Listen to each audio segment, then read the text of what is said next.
Hi everybody, my name is David. Thank you for watching. This is a question and answer video, part 2, that I'm doing from Mexico, Puerto Vallarta, Mexico. And please watch part 1 if you missed it, and catch up. And I'm answering your guys' questions from the last Q&A. It's every single Monday. So any questions you guys have, go down below and ask me, and I'll answer them in the next Q&A next Monday, okay? So let's get started again. The next question is from the 23rd Psalm from the Deep South USA. What kind of brain damage is done with gaslighting? What area of the brain is affected? So gaslighting is manipulation, and we call it that for the old movie Gaslighting, where the guy's manipulating his wife. So that kind of manipulation causes brain damage. It does. It causes damage to your brain, specifically the amygdala, hippocampus, hypothalamus, and basically I think that one of the biggest things that I can tell you, and you can know how it is affecting you, that you might have some damage from this, is one of the things I mentioned, one of the parts is like a gate in our brain that takes in all the information from all of our senses, right? Touch, sight, sound, smell, and it takes it all in. And when our brains decide what we want to do, and it puts out actions like say this, say that, and this gate will open up and allow things to go out, allow us to say things, or it'll stop us and say, oh, no, that's not a good thing to say. That might hurt someone, offend someone, make you look stupid, right? But the problem is that part of your brain has shrunken down and is smaller. So it doesn't work very well. And you guys let things out that you don't want to, and so that's why we say and do impulsive things that we're embarrassed by or upset about later, okay? So very important to know stuff like this so you know what's going on, because when you blurt out impulsive bad things, you don't have to feel so bad. You could say, you know, my brain is damaged, and over time I'll stop doing this, okay? Hope that answers some of your questions. Thank you. Next question is from David from Pennsylvania. Hello, David. I hope you're well. Thank you. I hope you are too. Good to hear from you again. This may be a long post, so I thank you for reading it. Grew up with who I now believe may have been a borderline mother. Growing up, she was always dismissive of any feelings that I may have vocalized, and the only real time she recognized me is when I did something that fit in under her umbrella of how I should be. Anyway, though therapy, introspection, your channel, and others, through these things, I've learned that this may have been the catalyst for me searching for this missing connection of just acceptance with the women I've dated or had relationships with. I'm now 47, and most of the relationships I've had have been intense, whirlwind, love bombing type relationships with who were most likely cluster B in one form or another. The thing is though, I felt loved and wanted by these people. I didn't feel inadequate or unworthy, which is how I felt for most of my life, as though I deserved nothing. Again, this is all going back to my childhood. You always say to love yourself first. Okay, but what's wrong with wanting someone to love you? Perhaps that kind of love is false, and not to sound dramatic, but sometimes I feel as though I ache from the lack of it. Right, I'm sure. Even now, my mother is still dismissive and will fly into a rage if I say something she doesn't agree with. I don't know how my father can take it. It's to the point where I had to go gray walk to my own mother whenever I see her, just so I don't walk away feeling awful and depressed, full of fear and loathing. Okay, you went on and on. There must be millions who feel as I do. We were all raised by dismissive borderline parents. Am I destined because of my upbringing to not have the ability to love myself, always relying on the affections of another? How do I forgive my mother? And that's about the gist of it, David. So, a lot here. Typically, you're right. You get into these kind of relationships probably because of the love that you were lacking. That you lacked, that you needed, that we all needed. The kind of love and nourishment and care and making us feel good by supplying our needs, David. So if you're with people that make you feel great and all this stuff, that means probably that you aren't very good at doing that yourself, making yourself feel great. And that's what we mean by loving yourself. It means listening to your body, listening to your emotions, okay, and then doing what you need to do to accommodate your emotions, to make yourself feel good, to make yourself feel better, not scared, not sad, not depressed, okay? So you're probably looking for other people to fill this emotional void you have. And the ones that say, I love you, I love you, I love you, I love you, kind of feel the best. So there's nothing with wanting to want someone to love you. But if you don't care about yourself, David, if you don't take good care of yourself, what kind of person do you think you'll find? Somebody that doesn't care about you or take good care of you as well. Or somebody that maybe doesn't take good care of themselves either. Maybe somebody that's sick or has an addiction or is abusive. Best thing to do, David, is take time to be single, to start being in tune with your emotions, learning how to make yourself feel good, dealing with old past things like your mother that we have to heal from to be able to move on and have successful relationships in our future, okay? So take some time, David. Stay single for long enough to start healing with your mother. Stay away from your mother. Stay away from your father. Stay away from everybody that's sick and everybody around them.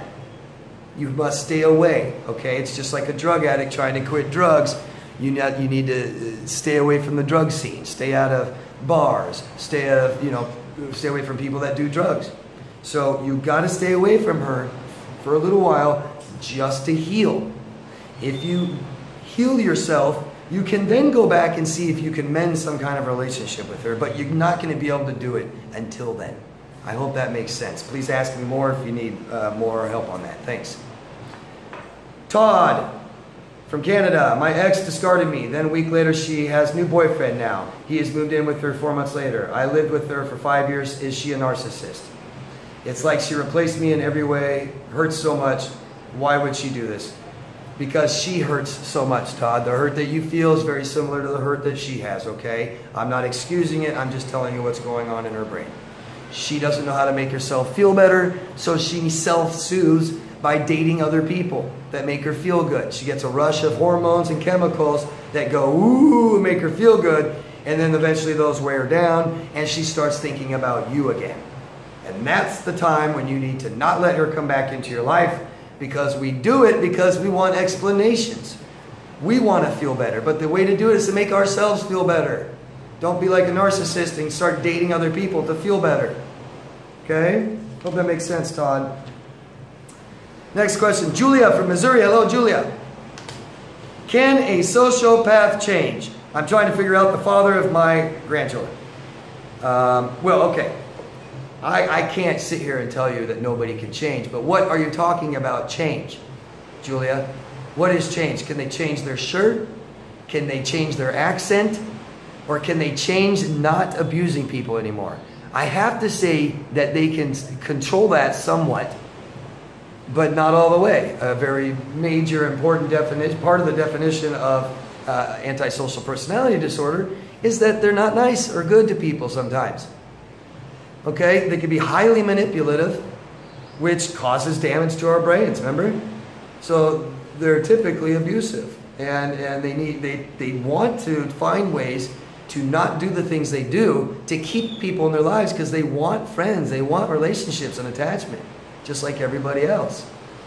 But they're trying to find a way to do it. They don't know how because they have a personality disorder. Can they change? Change what? Can they change a $100 bill? I don't know. If they have enough change for a $100 bill, then yes. Can they change from being a sociopath? No. No. Okay? Can they control their behavior? I don't know. That's on the individual. Okay? I actually know a sociopath, and you guys are going to meet him soon, that I believe is a little bit more in control of his behavior than most people that are sociopaths. So we'll find stuff like that out, okay? Thank you, Julia. Stay away from sociopaths, okay, that have abused you in your life. Don't worry about changing them, okay? Mike from Greece. Hello, Mike. Can psychedelic shrooms heal CPTSD? So Mike's asking me if LSD, or not LSD, but hallucinogenic mushrooms, if you guys know what those are, cubenzas and liberty caps and stuff like that, can Can it heal CPTSD? And I'm not a doctor, so I can't tell you yes or no. But my best recommendation as a life coach that knows CPTSD very, very well is stay away from psychedelic drugs. Because I get this question asked a lot. A lot. People ask me if I should do peyote. No. Should I do mushrooms? No. Should I do acid? No. Should I do DBH, ketamine, all these things? No, guys. Because we've been gaslit enough. We have enough damage to our brains. We need the truth, guys. Not a hallucination. We need to see things for really what they are, okay? Please, for the love of Christ, stay away from hallucinogenic drugs. Please, guys, please. And marijuana, great. I've heard great success from marijuana, you know. Different drugs, if you need them, yes, good. Psychedelics, I think, is a horrible idea. Just my opinion. Thanks, Mike. Vicky from San Fran. Hello, Vicky. How do I avoid getting so angry while I am working out? Interesting. Heal, Vicky. Talk. You can't possibly be talking about any of this with anybody if you're so angry even when you're working out, okay? But you don't have to suppress these feelings, okay? Don't suppress your anger. Find out what exactly you're angry at and talk about it till you're not so angry, Vicky, okay? Thank you. Mark from England. Hello, Mark.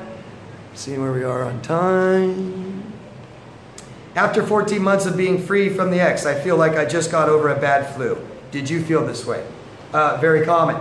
Try to realize that's why I say that you guys are sick if you're dating abusers, if you're still obsessed with your abuser, if you can't go no contact with your abuser. That's ill.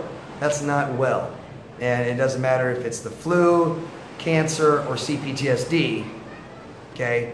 It's sick. We're all sick. We're not healthy. We're not doing good things for ourselves and giving ourselves what we need. So yes, you start feeling better, and I mean literally better. Okay, not so sick, like the flu. Very common. You know, the first two symptoms of emotional abuse that human beings experience when we're very little kids, stomach aches and headaches, okay? That stops, those go away. Grace from Minnesota, your videos about BPD. Okay, so your videos about borderline and histrionic describe my sister to a T. Could you clarify, are people able to cut their family members out of their life? I feel extremely guilty. And Grace, you owe nothing to anybody in this world but you. You, Grace. Your family doesn't care about you, then you stop caring about them. We feel guilty because they made you feel guilty. This is all stemming from when they made you feel guilty, when they made you feel like a bad person. This is shame. Okay? If somebody hurts you, keep them out of your life. Okay? Keep them out of your life. And I don't care if it's your priest, minister, judge, lawyer, your mom, your dad, your son, your daughter, your brother, your sister. If they treat you bad, then keep them out of your lives. Okay? You keep them out of your lives until it's resolved, until you guys know how to talk to each other, but basically until you feel better about the whole thing. Okay? Hope that makes sense. All right? That's the end of the Q&As, guys, from Puerto Vallarta, Mexico. I want to thank everyone again that I got to meet on this trip. It's been wonderful. It's been beautiful. Thank you, Kim Wilson. I love you. And I will see all of you next Monday. All right, guys? Love yourself first. And please ask me anything in the comment section. I'll ask you next Monday. Bye, guys. Adios, amigas y amigos.